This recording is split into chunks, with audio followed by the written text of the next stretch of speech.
let's talk about The Wicker Man, the official story of the film by John Walsh.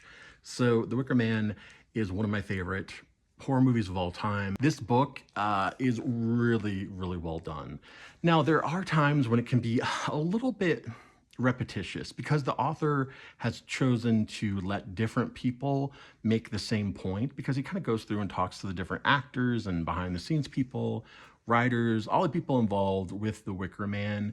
And some of them have the same perspective or they say the same kind of nugget of a truth or whatever, or at least from their perspective. And it gets repeated by multiple people throughout the book. So it can be a little repetitious in that way, but honestly, those are such minor little things. There are times when the accounts vary wildly between the different people. This is a very quick shoot, a fairly chaotic shoot that had to come together very quickly, which the book goes through in really interesting detail. There's tons of photographs in this behind the scenes stuff that has never been seen outside of the book. They also go into the actual release of The Wicker Man. It was very fraught with problems. It was a B feature to Don't Look Now.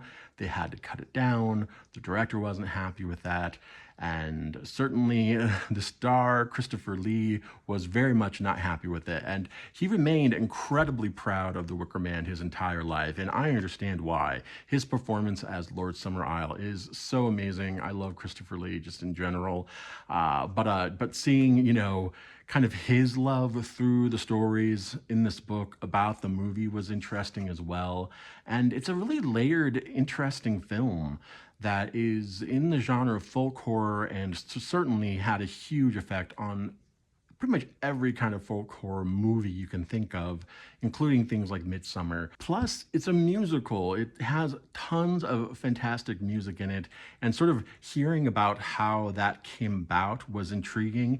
If anything, I wish I would have had more information about the music and how they came up with it. What's in here is fantastic, but I just would have loved a little more because I just found it so fascinating. If you've never seen The Wicker Man, go see The Wicker Man. If you love The Wicker Man, which you should if you have good taste, go find this book, go read it. It's really fantastic.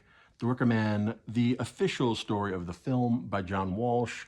I just love that this exists, that a movie that was at one time basically thought lost in its complete form now has so much of a cult following, a beautiful Blu-ray box set, which I have, and then this really well done, well put together book.